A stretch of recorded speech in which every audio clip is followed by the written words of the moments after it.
나 같은 죄인 살리신. 아야! 이게 뭐야?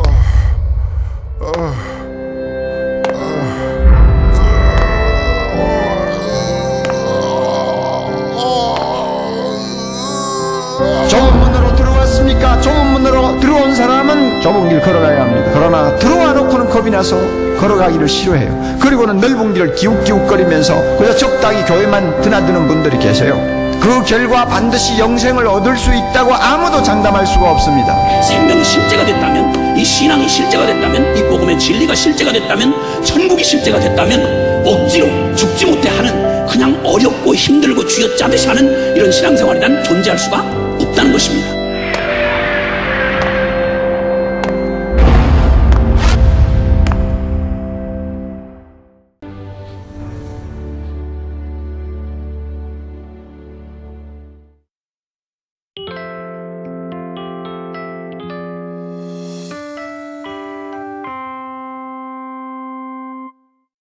오늘 본문의 내용은 어떤 내용이죠?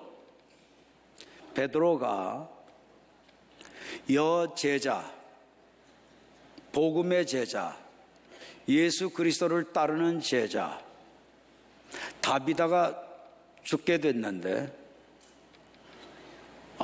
룻다에 있는 것을 알고 욥바에 있는 그들이 요청을 해서 베드로가 욥바로 가서 이 룻다를 이 다비다를 살리게 되는 이러한 내용입니다.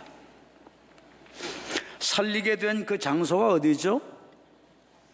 욥바입니다. 욥바. 여러분들 욥바라고 그러면 무슨 감이 잡혀지나요? 아마 안 잡혀질 겁니다. 이 욥바라고 하는 곳은 적지 않은 곳입니다. 그런데 여기에는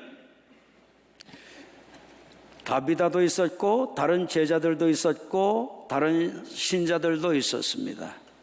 이런 것을 보니까 여기에 뭐가 세워져 있었다는 거죠? 교회가 세워져 있었다는 겁니다. 베드로가 여기다가 교회를 세운 거 아닙니다. 사도 바울이 여기에 가서 교회 세운 것도 아닙니다. 사도들이 여기다 교회 세웠다는 기록이 없습니다. 이런 것을 보면 아마 스데반의 일로 인해서 피난 간 성도들이 아니면은 오순절 때 성령 받고 왔다가 간 자들이 예수님 만나고 복음 깨달아지고 하나님 나라 믿어지고 하나님께 다스림 받으며 사는 가운데 이 지역에 교회를 세웠을 것이다 라는 것을 우리는 생각할 수 있는데, 분명한 것은 여기에도 교회가 세워졌다는 겁니다. 여러분들, 성도들이 가는 곳곳마다 어떤 동네이건 어떤 나라이건 가리지 않고 예수 복음을 가진 사람이 간 그 지역은 처소가 다 교회가 세워지게 됩니다. 자, 오늘 이 교회를 세워가지고 이 욥바에 제법 신자들이 모여 있게 됐는데, 그 교회 공동체 일원 가운데 다비다라고 하는 사람이 죽게 됐어요. 그 공동체 멤버들이 어떻게 했을까요? 다비다 죽었으면 끝났지. 그건 다비다의 일이지. 내가 더 이상 어떻게 도울 수 있겠느냐. 그렇게 생각하고 포기하지 않았습니다. 공동체원들은 어떻게 했나요? 그 제자들이 두 사람을 베드로가 있는 룻다로 보냅니다. 욥바에서 룻다의 거리는 우리 교회에서 인천공항 정도 되는 거리입니다. 그 정도 거리에 사람을 보내서 베드로를 모셔오죠. 여러분, 우리는 여기서 뭐를 깨달아야 될까요? 우리는 예배 마치고 난 후에 공동체 모임을 또 갖고 그 다음에 식당으로 가죠.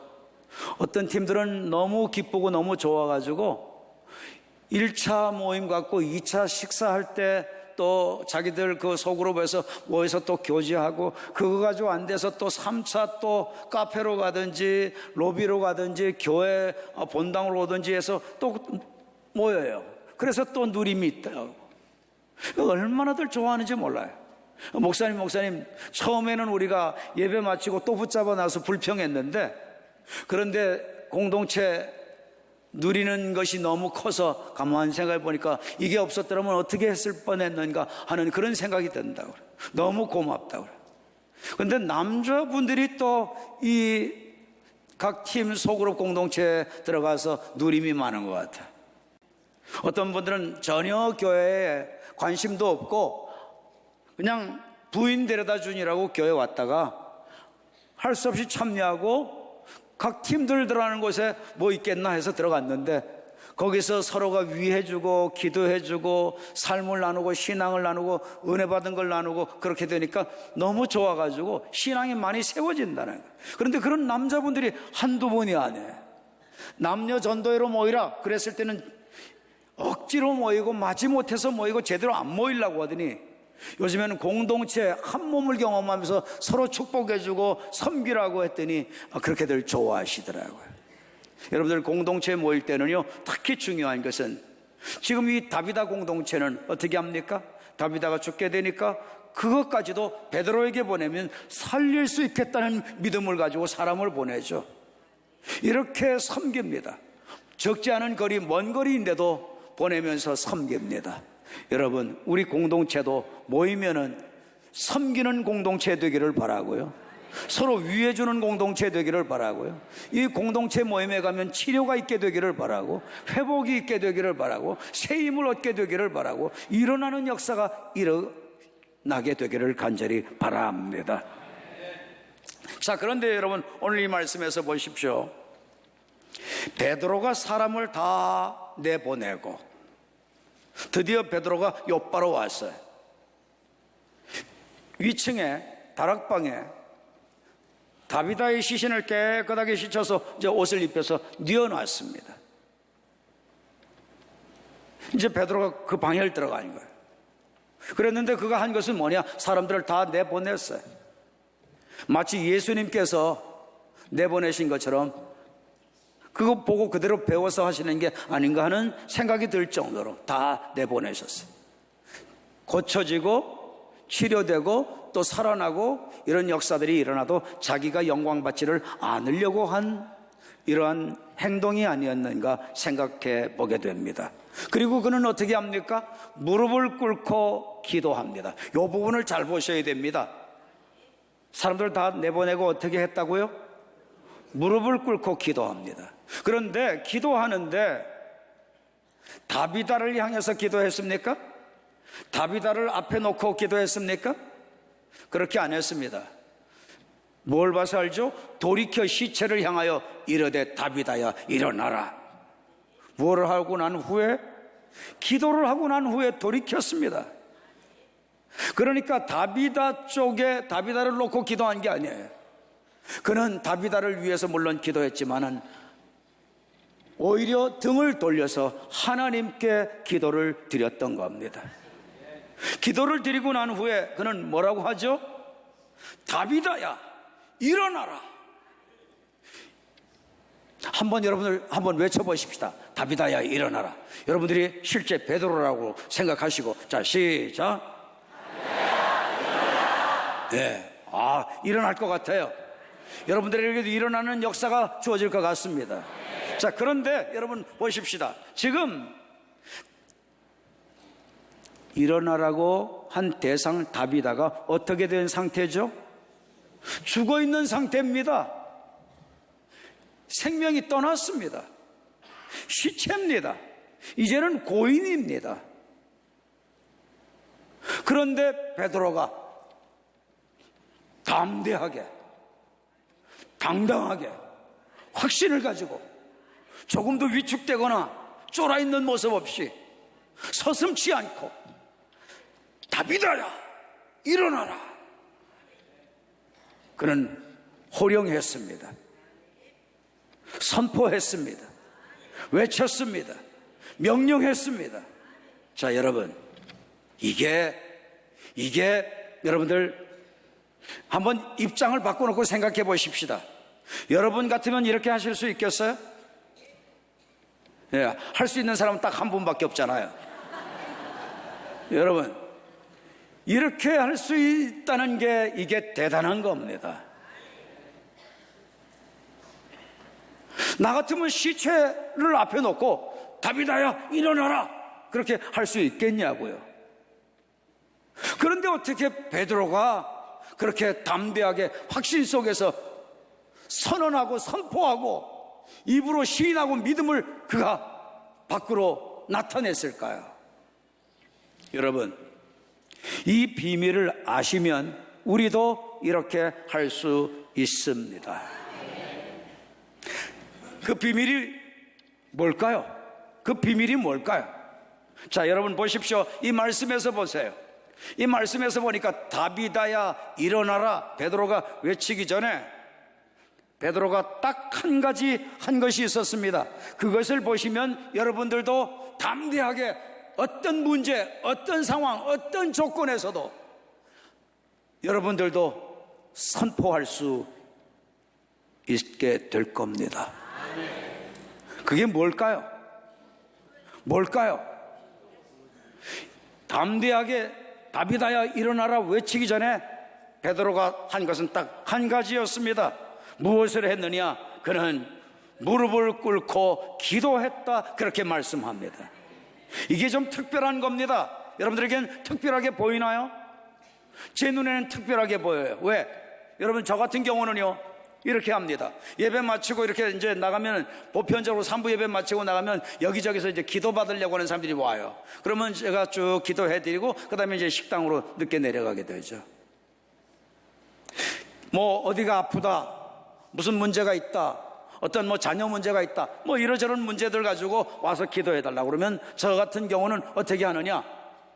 마음속으로는 오늘 기도하는 것보다 제가 기도하고 난 후에 아무 날 정해놓고 그날 오시면 제가 기도해 드리겠습니다 이렇게 했으면 좋겠는데, 그렇게 했다가는 시험 들까봐, 상처받을까봐 그냥 기도해 달라면 다 해드립니다. 그런데 베드로 보니까 다비다 시체 놓고 손 올리고 살려달라고 그런 기도하지 않았습니다. 다비다 때문에 사역을 요청받고 왔지만 그는 다비다는 뒤로 제쳐놓고, 다비다는 뒤로 하고, 요청받은 것은 뒤로 하고, 그는 누구를 향하죠? 먼저 사역을 하지 않고 하나님을 향했습니다. 치유 사역을 하지 않고 먼저 하나님을 향했습니다. 회복 사역을 하지 않고 먼저 하나님을 향했습니다. 여러분, 이게 우리들의 모습과 베드로의 모습이 다른 차이점입니다. 그러니까 여러분, 베드로가 기도했다는 것은 곧 누구에게 기도했다는 거죠? 예수님에게 기도했다는 거죠. 하나님께 기도했다는 거죠. 자, 기도를 했습니다. 어떻게 해서 죽은 다비다가 살아날 것에 대한 확신을 갖게 됐을까요? 예수님을 통해서 살려준다는 하나님의 뜻을 받지 않고는 절대 다비다야 일어나라 선언할 수 없습니다. 선포할 수 없습니다. 그 확신이 어디서 나왔을까요? 살아날 수 있다는 확신, 그 믿음이 어디서 주어졌을까요? 예수 그리스도께서 그에게 하나님의 뜻을 깨닫도록 알려주시지 않았겠습니까? 무엇이든지 우리가 기도할 때 하나님의 뜻대로 구해야 응답이 주어진다고 했습니다. 그가 다시 살아나게 되는 것은 하나님의 뜻인 것을 그는 확신했던 거죠. 그 뜻임을 확신했다는 것은 예수 그리스도밖에 만난 적이 없으니까, 예수 그리스도만 만났으니까 예수 그리스도를 통해서 다비다가 살아나게 될 것을 알게 됐다는 거죠. 여러분, 우리 안에 예수님 계십니까? 그런즉 이제는 내가 산 것이 아니요 오직 내 안에 그리스도께서 사신 것이라. 여러분들 예수님 믿습니까? 복음을 믿습니까? 십자가의 은혜를 믿습니까? 부활을 믿습니까? 하나님 나라 믿습니까? 그럼 여러분들 영이 사셨나요? 그렇다면 여러분, 내 영이 정말 살아났고 그렇게 됐다면 나는 정말 죽었습니까?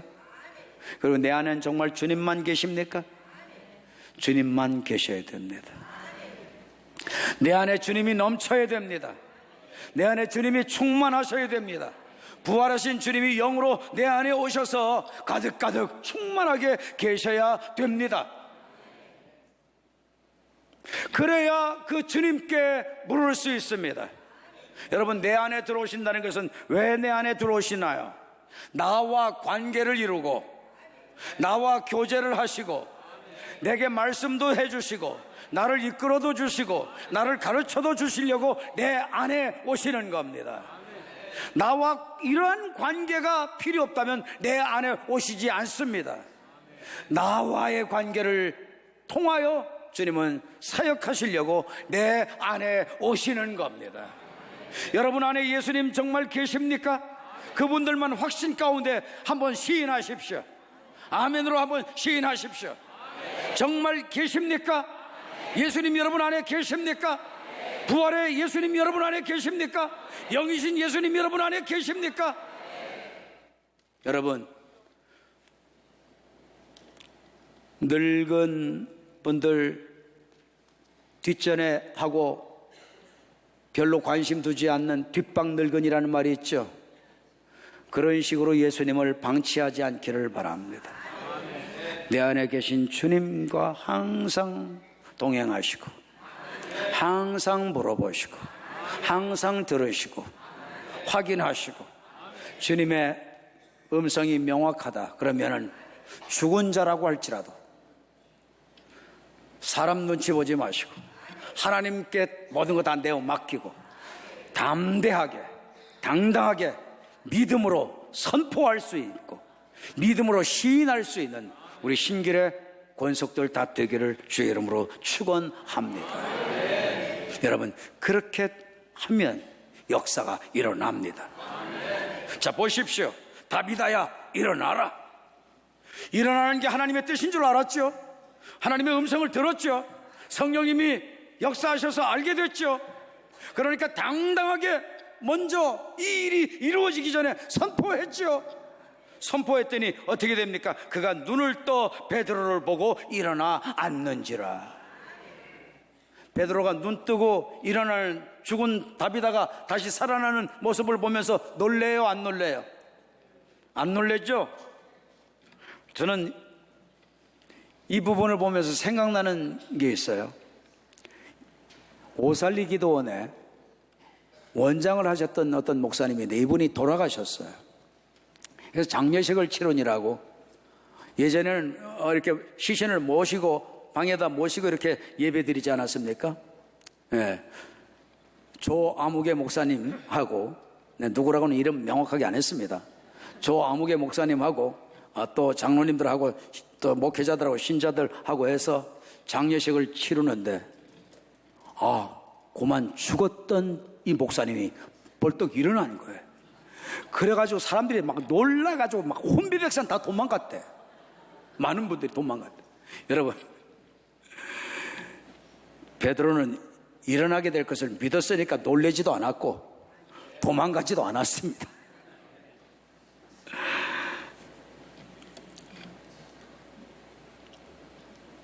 여러분, 어떻게 됐나요? 그 선포와 더불어 이 다비다는 일어나 앉게 됐습니다. 살게 됐습니다. 여러분, 살린 분이 누굽니까? 베드로예요? 하나님은 누구를 통해서 살리셨나요? 베드로를 통해서 살리셨어요. 그런데 베드로를 통해서 살리셨는데 여러분, 베드로가 살린 겁니까? 아닙니다. 살아나게 될 것을 깨닫게 해주신 분도 성령님을 통하여 예수님이 알게 하신 겁니다. 예수님이 바로 우리의 길이요, 우리의 진리요, 우리의 바로 생명이십니다. 예수님이 살리시는 겁니다. 예수님이 메시아이십니다. 예수님이 구세주이십니다. 예수님은 창조주이십니다. 예수님은 하나님이십니다. 그렇게 까닭에 여러분, 영원한 생명을 주실 분도 예수님 뿐입니다. 어느 누구도 못 살렸습니다. 예수님만 살리실 수 있습니다. 자, 그런데 여러분 이 말씀을 보세요. 그가 살아난 것을 통해서 어떤 역사가 일어나나요? 온 요파 사람이 알고 많은 사람이 주를 믿더라. 온 요파 사람이 알고 많은 사람이 주를 믿더라. 주님을 믿게 되어졌어요. 여기에서 주를 믿더라는 말씀은 무슨 말씀이에요? 예수님을 누구로 모시게 됐다는 거죠? 요파의 많은 사람들이 예수님을 주인으로 모시게 됐다는 거예요. 주인으로 모시게 됐다는 것은 여러분 생각을 해보셔야 돼요. 왜죠? 그들이 볼 때는 누가 살렸습니까? 그들이 볼 때는 베드로가 살렸습니다. 그런데 그들은 믿기는 누구를 믿었습니까? 주님을 믿었습니다. 예수님을 믿었습니다. 그러니까 여러분들, 우리 여기서 뭘 깨달을 수 있죠? 베드로는 이 사역을 하면서 오직 누구만 드러냈다는 거예요. 자기는 드러내지 않았다는 거예요. 오직 예수님만 드러냈다는 거예요. 예수님이 하셨습니다. 예수님이 보여주셨습니다. 예수님이 알려주셨습니다. 예수님이 알려주시는 대로 나는 순종했을 뿐인데 예수님이 역사하셨습니다. 여러분, 살리는 도구로 쓰여진 건 베드로였는데 그들은 다 주님께로 돌아오게 됐고 주님을 믿게 됐습니다. 주님을 믿게 됐다는 말은 무슨 말입니까? 주님을 믿게 됐다는 말은요, 예수님을 주인으로 믿게 됐다? 예수님을 주인으로 믿게 됐다는 말은 예수님이 나의 주인이시니까 나는 예수님의 통치를 받겠다, 그 말이죠. 예수님의 통치를 받는다는 말이 무슨 말이죠? 이게 바로 바실레이아, 천국이죠. 천국이라고 하는 말의 원뜻이 하나님께 통치받는다는 거예요. 하나님을 주인으로 모시고 하나님께 다스림을 받는다는 거예요. 그러니까 주인으로 모신다는 것은 곧 하나님 나라가 이루어졌다는 거죠. 하나님 나라 복음이 이루어졌다는 거예요. 이 하나님 나라 복음은 어떻게 이루어지나요? 십자가와 부활을 통해서 이루어지죠. 십자가로 죄가 사해지고 저주가 사라지고 사단이 내게서 떠나버리게 되고 예수 그리스도의 부활을 통해서 다시 살게 되는 것, 이것이 믿게 되어져야 하나님 나라 백성이 되어지는 거죠. 여러분, 그러니까 하나님 나라 백성이 돼서 하나님께 통치받는다는 것은 십자가 은혜를 받았다는 거죠. 부활의 은혜를 받았다는 거죠. 죄사함 받았다는 거죠. 예수님이 믿어졌다는 거죠. 구세주로 믿어졌다는 거죠. 여러분, 그렇게 까닭에 요파의 많은 사람들이 주 앞에 돌아오게 되었어요. 여러분들, 오늘 이런 역사가 주님께서는 왜 이것을 기록하고 있느냐? 우리들에게도 이런 역사가 나타나게 되기를 원하시는 겁니다. 여러분들도 하나님의 음성 듣고 하나님의 뜻을 명확하게 알고 순종하면 죽은 자도 살릴 수 있게 될 줄로 믿습니다. 서로들 축복하십시다. 서로들 축복하십시다. 하나님의 뜻을 명확하게 하고 확신 속에서 우리도 선포하십시다. 아멘. 그렇게 하시기를 정말 원하세요? 아멘, 아멘, 아멘. 선포하세요. 역사가 일어날 겁니다. 일어나는 역사가 일어날 겁니다. 곳곳에서 일어날 겁니다. 죽은 영혼이 살아나게 될 겁니다. 병든 자가 일어날 겁니다. 시리와 좌절 가운데 빠진 사람이 일어날 겁니다. 절망 가운데 있는 사람이 일어나게 될 것입니다. 여러분, 일으키는 성도 되시기를 축복합니다.